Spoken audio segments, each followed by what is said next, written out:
again with breaking news at this hour. Good evening to you. I'm Jennifer Andrews. A Bastrop City Councilman died this evening. The mayor says Marvin Moore of District A passed away this evening. He was 52 years old and was battling cancer, but they say he was recently re-elected as mayor pro tem.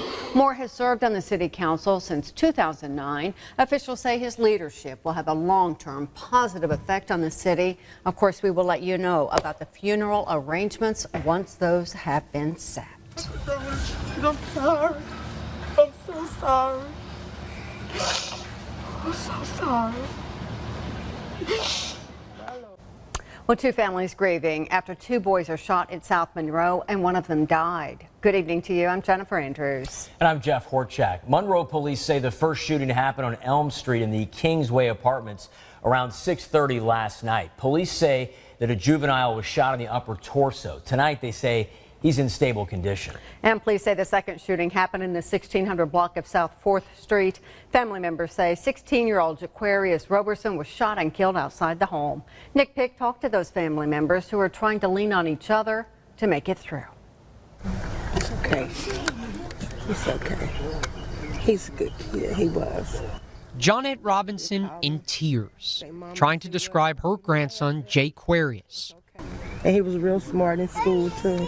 This family grieving after the 16-year-old was shot and killed last night outside his home on South 4th Street. The bullet holes still visible on the front porch, a reminder of the violence that's shaken this city. This has got to stop. We got to come together and be as one, y'all. It's not so much of this and not so much of that. You're not bad.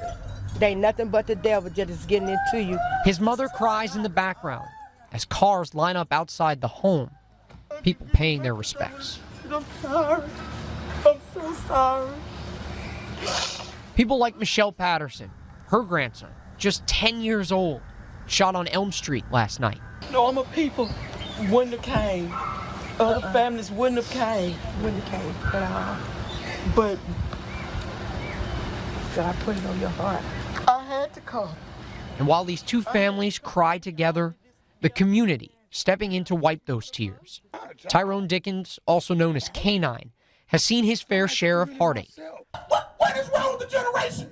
And for the past few years, through rallies, Put the cars down. marches, has been trying to bring South Monroe together. Today, trying to do the same.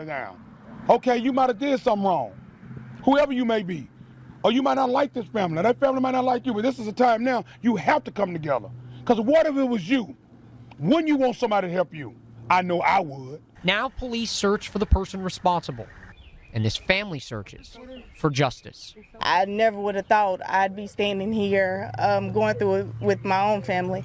So it's easy to say that the police need to do better, but we in the community need to do better. We need to speak up if we see something. We need to tell. Another family in tears, another family torn apart by gun violence. In Monroe, Nick Pick, KNOE 8 News.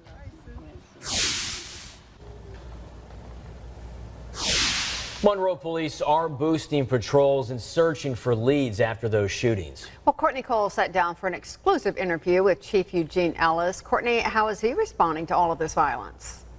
Well, Jennifer, Chief Ellis says that in order for a true change to happen, the community itself has to change.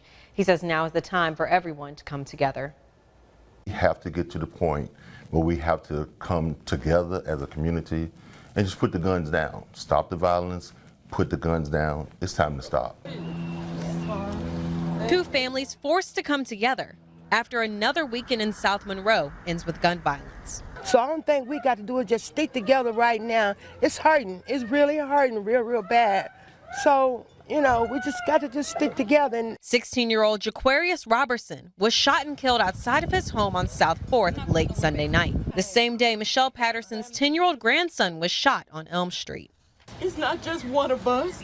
It's all of us. That's right. We all in the same city. We all fighting the same battles. Battles that have become all too familiar for people in South Monroe. Battles that Monroe Police Chief Eugene Ellis says shouldn't have to be fought. We don't want one too many. Anytime any violence is perpetrated on anybody, it's a bad thing. 12 people have died in Monroe in 2019. With only 3 months left in the year, Ellis says his department is working to reach out to the youth and steer them away from senseless violence before it starts. We have the OK program, we have the SAVE initiative, we have Neighborhood Watch, we have our police officers in the schools working with the kids. As more families search for justice and closure. Police are asking the public if they see something, say something. In a lot of cases, the only way we can solve these crimes is with the help of the public. It takes a lot of time and a lot of effort to go into investigating a homicide. The family wants resolution quickly, and we want to give it to them quickly. As of right now, no suspects have been arrested in either of Sunday's shootings. If you have any information, call Crime Stoppers and Monroe Police. Jennifer and Jeff. Thank you, Courtney. A Downsville man is found guilty of opening fire at law enforcement agents. Now, authorities say they tried to serve a warrant to Gary Sims at his home on Buck Drive back in 2017. That's when he fired a shotgun at the officer, and when backup arrived, he fired back at them. Tear gas forced him out of the home, and he admitted to the shootings. He will be sentenced in November. Meantime, Monroe police are looking for a kidnapping suspect. They say Orlando Thomas kidnapped a woman from her home and drove away with her. Well, she has since been found, but Thomas is still on the run. Police say he should be considered armed and dangerous. If you can help, call Monroe Police. Story, we have new details on that triple shooting in West Monroe. A family confirms one victim is now on life support. It happened near Montgomery and Coleman Avenues last night. They say 3 people were shot inside their car, which later crashed on Coleman Avenue. One victim was treated and released. 2 others are in critical condition. Alicia Anderson, Nigel Frazier, and a juvenile are now charged with attempted second-degree murder. And vigil information has now been released for Jaquarius Robertson. He was shot and killed in Monroe Sunday night. The family and Canine Outreach are having a vigil tomorrow night at 1610 South 4th Street. It's going to be at 6:30 p.m. They're encouraging the entire community to come out and remember his life. Well, an arrest is made in connection with the Monroe homicide yesterday. Police asked people to help identify this man. The same day, they arrested Aston Bass. Court documents show he was seen on video removing shell casings from the scene in the September 20th shooting death of Daryl Stevenson. He is now charged with obstruction of justice. And authorities are asking for help finding an inmate who fled from his work release. And as Carmen Poe reports, he left his job site at a motor company in a vehicle that he took from the business. Managers say since Matthew Gray started the work release program in August, his job was to wash cars. Take a look at this surveillance video from the dealership recorded in broad daylight around 12:30 Monday afternoon. Police say that's Gray you see walking to a white Ford F-150 in the corner of the lot where he normally cleans the vehicles. He then sits in the truck for a good 5 minutes before he makes a move. At some point, a New Roads police officer even passes by. Then the man behind the wheel makes a daring decision, inching out of sight in that F-150. Investigators say they do believe Gray has already left the parish, but they did not say where they think he might be headed. Meantime, around the region tonight, deputies are looking for a man who's pretending to be an officer. The latest case happened on a road near the Louisiana-Mississippi state line. A teenager was driving along Highway 33 in Wilkinson County, Mississippi, when she says a man driving an unmarked car pulled her over. We're working this investigation very actively with all the people that are involved. We're about to start calling some of the other places like St. Charles that's had this problem. And people have described a black Dodge Charger in both of those cases. Almost 19% of Louisiana residents lived below the poverty line in 2018. That's according to new data from the census. Now, the national average in 2018 was nearly 12%. The statistics show more than 1/4 of Louisiana's children live in poverty. And Louisiana is the 3rd highest in the nation for its poverty rate, behind only Mississippi and New Mexico. Well, a government watchdog group now says Louisiana's financial state is almost failing.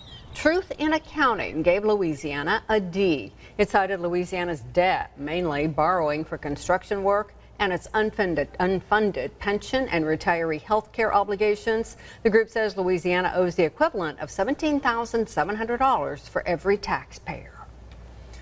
Early voting began this weekend, and thousands of people have already cast their ballot. The line even stretched out the door at the Registrar of Voters office in Monroe. Now, their reasons to vote early range from convenience to serving as a history lesson for one man's son. I have to go out of town for 2 weeks, and I was afraid I would not be back by the 12th. So I voted early. Best for to get out to vote early. That way I have my vote cast and I won't have to worry about it on election day. There's nothing to me that's more important than voting. I bring him to teach him that if you don't vote, you can't complain about things, and it's good for the community if everybody gets out and expresses their thoughts. Now, early voting continues until October 5th. Election Day is on October 12th. And thousands of felons will be casting their ballot this election year. Lawmakers passed a bill restoring their right to vote last year.